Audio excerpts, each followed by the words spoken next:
Om Swastiastu, Shalom, Assalamualaikum warahmatullahi wabarakatuh. Halo semuanya, perkenalkan saya Astrid Labori Parahita. Saya dari kelas I angkatan 2023. Pada video ini saya akan membahas case-based learning dari kasus peliharaan saya sendiri, yaitu Doti. Baik, Doti sendiri adalah anjing berumur kurang lebih 13 tahun berkelamin jantan. Dia saat ini terkena penyakit, yaitu penyakit dermatitis. Baik, dermatitis adalah peradangan atau iritasi kulit yang umumnya ditandai dengan kulit kering dan kemerahan. Penyakit kulit ini umumnya terjadi akibat reaksi alergi. Nah, pada kondisi yang lebih serius ini, dia terkena penyakit dermatitisnya bisa sampai melepuh, mengeluarkan cairan, hingga mengelupas. Maka tak heran bagi beberapa penderitanya itu sangat mengganggu banget karena dia selain rasa gatalnya juga ada cairan-cairan tersebut. Saya mau menunjukkan untuk saya. Di sini dapat dilihat gejalanya, yaitu dia kemerahan, dia terdapat bercak-bercak hitam dan lainnya, dan juga kerontokan kulit. Nah, mari kita bahas lebih dalam lagi, yaitu kulit. Dari kulitnya dulu, kulit ini terdiri atas epidermis dan dermis. Nah, dermis ini tersusun dari lapisan keratinosit. Nah, dermis ini adalah lapisan jaringan ikat tebal di bawah epidermis yang meluas ke hipodermis. Nah, bagian dermis ini menjadi lapisan papiler yang lebih di permukaannya dan juga lapisan retikulum yang lebih dalam. Nah, pada dermatitis ini kerusakan kulit itu terjadi sampai dari epidermis sampai ke dermisnya juga. Oke, baik, selanjutnya mari kita bahas macam-macam dermatitis. Yang pertama ada dermatitis atopik atau eksim. Nah, tanda-tanda dan gejalanya ini biasanya dirasakan yaitu rasa gatal di bagian lekukan dalam siku, depan leher, dan juga belakang lutut. Nah, selain itu terdapat ruam, dia juga bisa berkerak dan juga berair jika tergores. Nah, dilihat itu terdapat kayak bercak merah, kasar, pecah, atau bahkan dia bisa sampai bersisik. Juga dapat dirasakan oleh penderitanya. Yang kedua itu ada dermatitis kontak. Dermatitis kontak ini biasanya muncul ketika kulit terpapar atau terkena zat tertentu yang menyebabkan reaksi alergi atau iritasi. Zat-zat itu seperti poison ivy, sabun, atau minyak. Nah, biasanya kondisi ini itu ada gejalanya seperti ruam yang merah, benjolan, lepuhan yang berisi air, sensasi terbakar dan panas pada ruam, dan juga kulit itu biasanya terasa gatal dan juga membekak.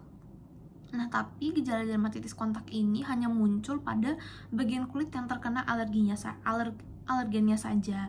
Misalnya kita terkena poison ivy di sebelah tangan sini, ya udah nanti dermatitisnya tuh bakalan ada di sini aja, nggak mungkin ada di sini, nggak mungkin ada di sini gitu. Yang keempat itu ada dermatitis seboroik. Itu dermatitis ini dia tuh menyebabkan bercak yang bersisik. Dia juga kulitnya merah juga, dan juga ada ketombe yang membandel. Nah, biasanya ini tuh dia ada di area-area yang berminyak kayak wajah, dada bagian atas, dan juga ada di punggung. Nah, balik lagi ke kasus case-based learning kita. Nah, pada kasus kita, pasien atas nama Doti ini ditemukan peningkatan sejumlah butiran pigmen gelap dengan ukuran yang bervariasi terakumulasi pada pada pinggiran folikel rambut. Hal ini menunjukkan terinfektasi oleh bakteri. Peningkatan ini menunjukkan gejala klinis hiperpigmentasi. Hiperpigmentasi ini disebabkan juga oleh peningkatannya aktivitas melanostik pada epidermis. Hiperkeratosis ini juga disebabkan oleh iritasi mekanis pada kulit oleh infestasi tungau. Namun, pada kasus ini juga terdapat bakteri Staphylococcus aureus. Baik, apa sih itu bakteri Staphylococcus aureus? Mohon maaf. Bakteri ini merupakan salah satu bakteri yang bisa menyebabkan beragam penyakit.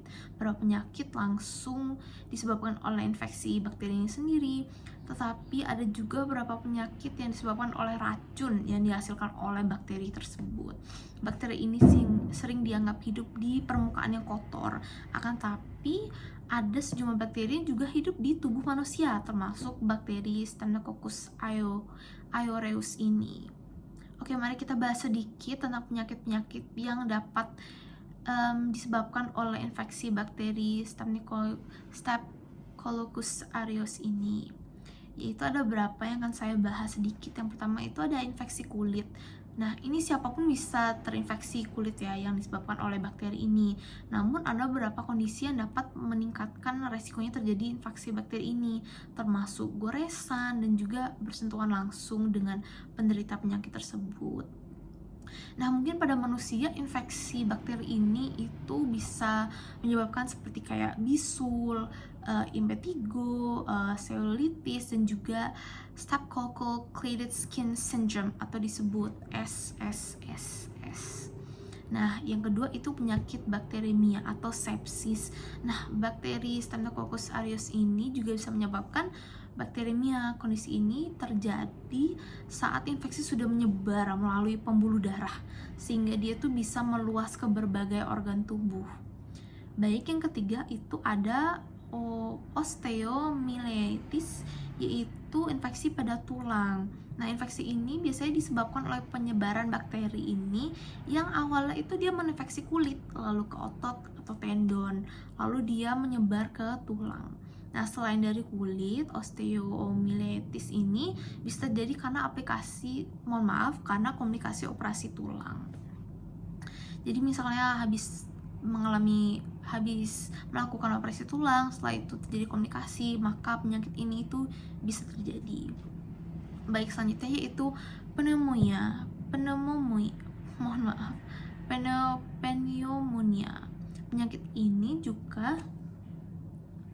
Penyakit ini juga dikenal sebagai paru-paru basah yang terjadi ketika infeksi menyebabkan peradangan pada kantong-kantong udara atau yang disebut alveolus. Akibatnya alveolus ini dia terpenuhi cairan atau nanah sehingga dia tuh membuat penderitanya ini susah bernafas. Yang keenam yang akan saya bahas terakhir yaitu toxic shock syndrome. Toxic shock syndrome disebabkan oleh infeksi bakteri Staphylococcus aureus yang masuk dalam aliran darah. Namun dia akan memproduksi racun. Nah, kondisi ini adalah keracunan serius yang bisa mengancam nyawa. Gejala toxic shock syndrome ini meliputi demam tinggi yang mendadak, habis itu juga penurunan tekanan darah, sakit kepala, mual, muntah, diare, ataupun dia bisa sampai kejang-kejang gitu. Baik, balik lagi ke kasus CBL kita pada hari ini, yaitu kasus Doti.